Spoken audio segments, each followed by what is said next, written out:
Darth Vader's slow corruption by the dark side and his descent into a vengeful hatred force forged him into perhaps the single most dangerous Imperial enforcer in history. Not to mention, perhaps one of the single most powerful Sith Lords that have ever lived. Being forced to watch a famed Jedi war general and hero of the Republic slip into anger and resentment led many of his closest friends into isolation, including deep guilt and utter regret as Anakin slowly slipped away from existence, only replaced by Lord Vader. Though he ultimately became a cold, heartless machine that butchered anything in his path, for the earliest days of his career, there was still a tremendous amount of internal conflict brewing within the newly deemed Dark Lord of the Sith. Perhaps one of Anakin's most heinous acts, and the moment that he truly solidified that Anakin Skywalker had truly surrendered himself to the dark side, was slaughtering the defenseless youngling children in the council chambers. Vader's murder of the defenseless children who cowered in fear from the events of Order 66 continually serves as one of his defining moments of a character, and one of the darkest points in his life, not to mention in all of Star Wars lore. This is the defining moment where Anakin no longer exists, and now there is only Vader. This moment served as the definitive rebirth of Vader, and despite having neither his iconic suit nor the Crimson Blade, Anakin's transformation into Darth Vader was officially complete. But this raises the substantial question: what was going on in Anakin's head? And what was going on in his head leading up to this moment? Perhaps the most crucial moment of Anakin's entire life. What were Vader's primary thoughts upon entering the council chambers? And most importantly, what was his justification for killing defenseless children? And was there any semblance of Anakin left behind in this moment? Well, today, students of the Force, let's delve into how Vader was able to justify his actions on that fateful day. Before entering the council chambers, he wrestled with the uncertainty and questioned his loyalty to the dark side for just a few brief moments, ultimately coming to terms with his duty by claiming that the Jedi had already stripped the younglings of their free lives. These moments become quite crucial in the newest episode of Kenobi. In order to bury the consciousness of Anakin Skywalker, he had to create a new story and a way to justify his actions. He reframed the narrative in a way that suited his own sense of responsibility and morality, and ultimately even came to the conclusion that he would be doing these younglings a favor by ending their sufferings at the hands of the Jedi. From this point on, there will be spoilers in this video for episode 5 of Obi-Wan. It is these crucial moments, these last moments of Anakin Skywalker that we get to witness briefly in Obi-Wan Kenobi, that represents the birth of the third sister. But we will be covering more topics about Reva, her survival, and the history of the Inquisitors in future videos. Today though, we will be focusing solely on Anakin's thoughts, and the fact that he believed that he was freeing these young children. In this moment, the younglings were no longer individuals, nor were they children in Vader's view, but they were simply suffering victims who he was putting out of their misery as an act of mercy. Vader told himself that once they had been indoctrinated into the Jedi Order, they were beyond saving, and they were doomed to endure a lifetime of suffering just at a different hand. Therefore, Vader was setting them free entirely. This was the justification that Vader would live with for the duration of his life,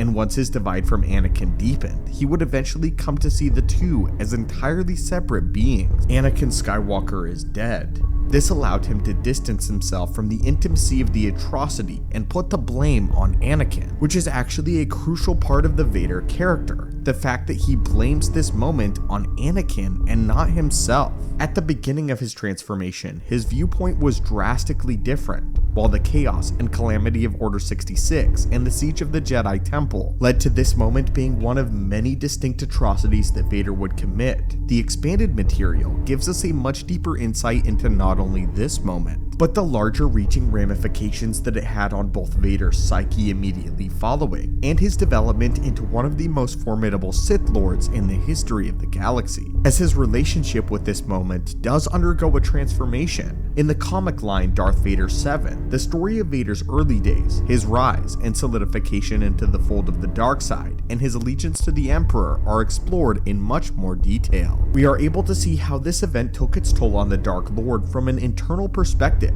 with Anakin's thoughts spelled out. In the very first panel of this issue, we see that Vader is kneeling before his new master, who asks him if he killed all of the Jedi, even the younglings, to which Vader simply replies, "All of them." Though it's Anakin's face that we see, the character is the earliest iteration of Darth Vader, who is defeating the last of Skywalker's heroic nature. As the hope of his redemption and tied to the light dwindles, he sinks further into the grip of Sidious and the clutches of the Empire out of sheer desperation and utter defeat. Not to mention fear, as now there is no turning back. But his mind wouldn't let go of the Younglings so easily. Anakin's mind still lingered, if ever so slightly, and it would not let Vader forget. We are able to see how this event haunted him long after the Younglings were all dead, and we can see this evidence much later in the same comic book series. The comic goes into detail about the slaughter of the Separatist leadership on Mustafar, the events that would directly lead to the climactic battle between Obi-Wan and the recently awakened Lord Vader. The same battle, of course, in which Vader would be crippled and confined to his tomb of a combat suit. In Revenge of the Sith, we saw the relentless murder of Newt Gunray and his associates, but the comic sheds more light on this formative event in Vader's life, and how again Vader's mind perceived this moment.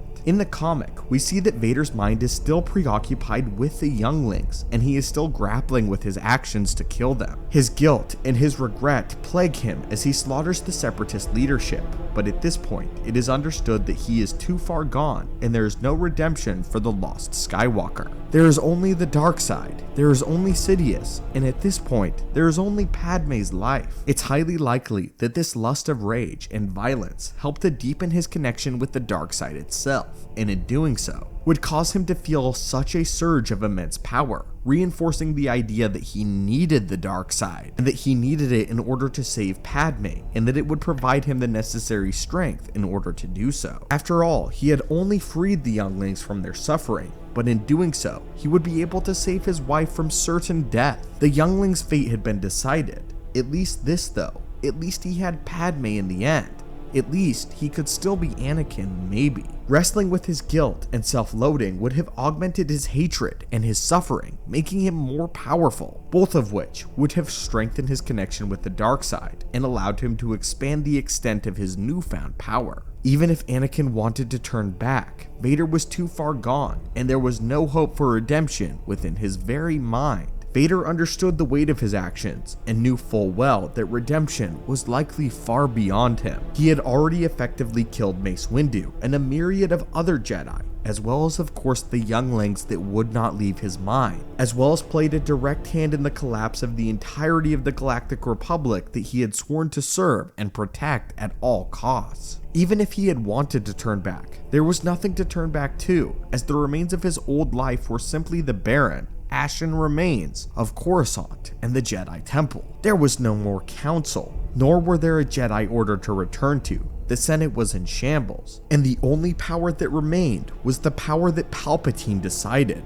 the Galactic Empire. Beyond his guilt though, something else seemed to flow within Vader's mind. He found an odd sense of uneasy confidence that lay within his new powers, and though he was sacrificing his loved ones, his fractured mental state, and his life, the deepened connection with the dark side gave him the confidence that he could truly save Padme from death. This reassurance of this feeling of immortality likely showed him some semblance of light at the end of the dark tunnel, some silver lining that was never there, some safety or happiness in the idea that at the very least, he could live out the remainder of his life with Padme and his child by his side. For the time being, this helped Anakin, or rather Vader, justify his actions, including the deaths of the Younglings that were still within his mind, and Vader was able to carry this philosophy with him up until Padme's eventual death as well. Only after this did his mind truly begin to splinter as he began to separate Anakin and Vader into two separate entities, two different people, eventually even addressing Anakin as an entirely separate person later on in Vader's life.